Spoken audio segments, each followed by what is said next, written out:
Hey there folks, I am the Mighty Plantain. Thanks for checking out this video. We are up to beers number 10 and 11 out of 21 vacation week beers that I was hoping to get through. Now, this being my second night, March 3rd of 2021, by the way, with the wife working nights and not being around, I don't know if I'm going to get through all 21 this week, but I'm certainly going to do what I can to make a dent in them. Just wrapped up 3 beers from Definitive in Portland, Maine. We're looking at 2 more in separate videos. I'm doing one in this one and one in the next one. From Liquid Riot, another brewery in Portland, Maine. Now, these guys are a little further away. I mentioned when you go to Definitive and Allagash and those other folks up on your Industrial Way. Pardon. It's not even midnight yet. Holy shit.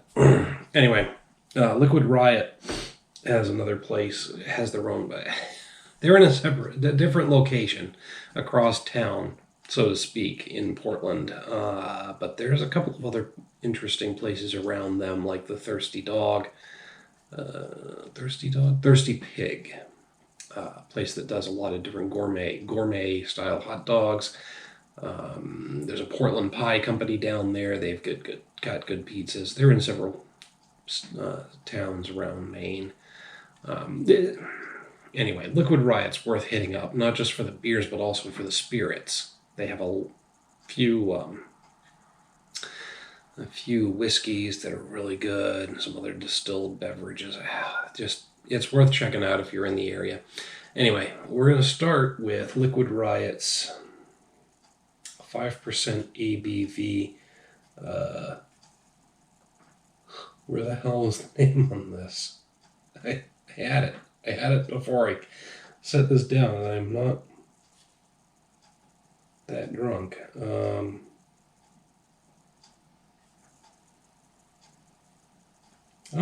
I think it's just called Killing. Liquid Riot's Killing. It's a sour ale brewed with cranberries.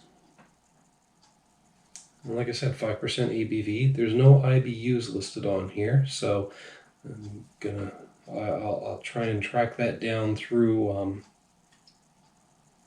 Untapped or the brewery's webpage. It's just called Killing. Huh.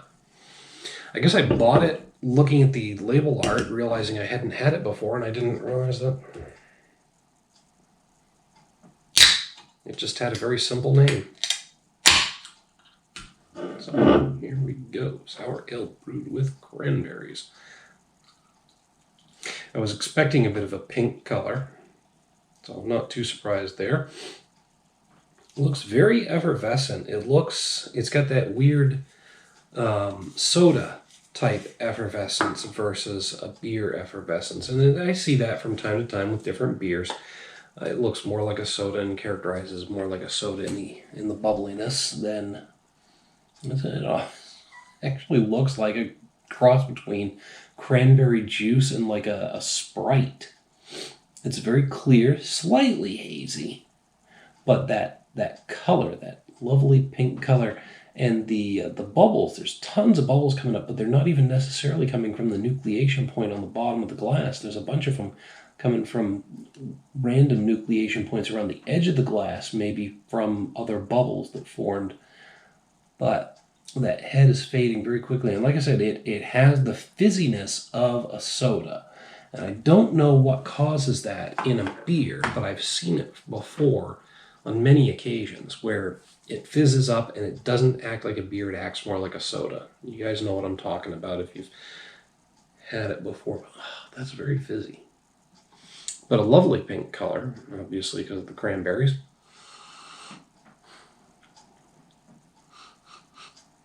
Odd aroma to it. Pardon.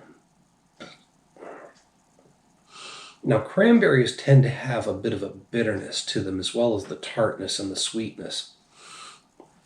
And what I'm smelling is more the bitterness of the cranberries. And the aroma is very reminiscent of a cranberry juice. more so than a beer. When I tip it, there's a nice little cascade of bubbles. Visually very impressive.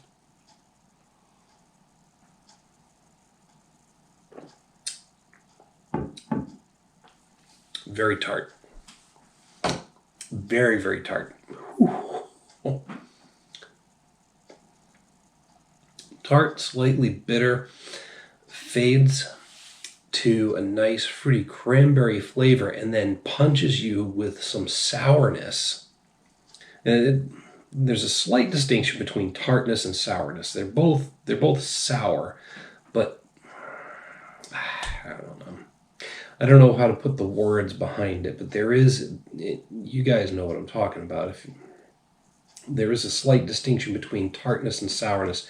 Tartness is more of a muted, slightly bitter sourness, and then sour is just literally lemony, citrusy sour. So what I'm getting at first is that tartness from the cranberries,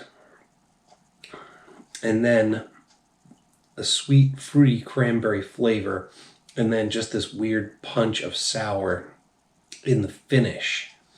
It's got a nice, light mouthfeel. This is an easy drinking beer, and it's very crisp. I mean, it's a sour, so it's going to be a great summer beer. I'm wondering.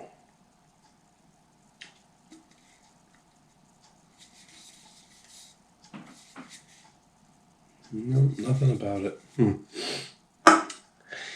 Not too long ago, I was introduced, thanks again, Bill G, for bringing this up, to a sour from Woodland Farms, I believe, did Green Ghost.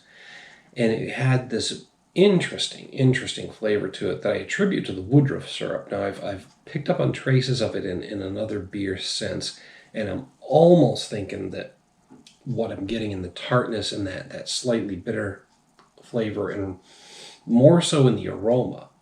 I'm almost wondering if they used that same woodruff syrup in this.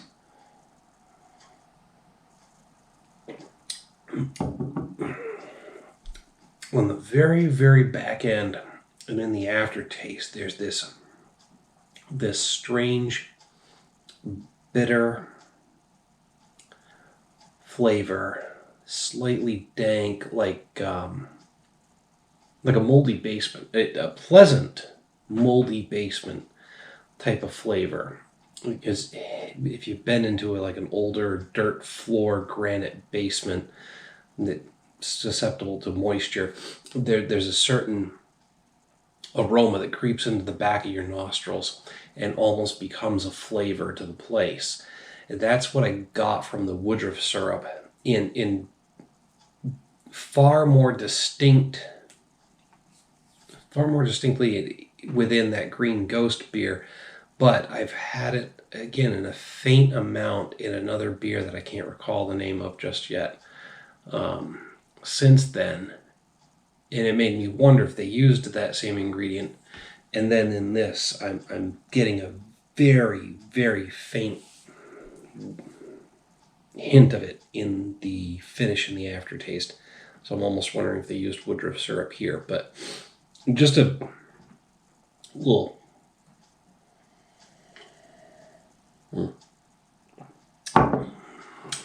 Just a question there. But primarily, as I said before, up front, very tart, and then a nice, sweet, fruity cranberry flavor, which fades to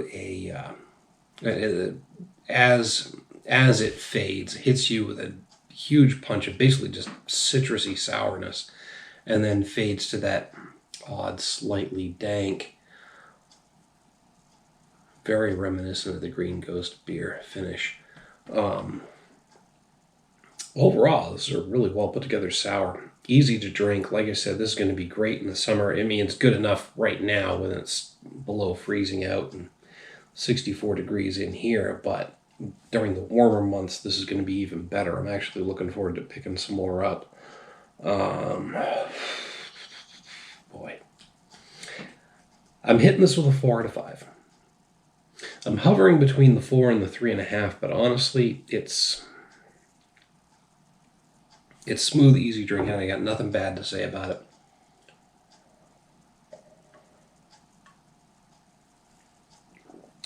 It's got a nice complexity of flavor. Let's get it some extra points. So yeah, we're going with a 4 out of 5 on this one. But that's just what I have to say about it. Hit me up down below, the comments, the email link down there. I want to hear what you have to say about this beer. While you're down there, don't forget to like and share the video. Make sure to subscribe to the channel. Till next time, folks, thanks for tuning in. Cheers.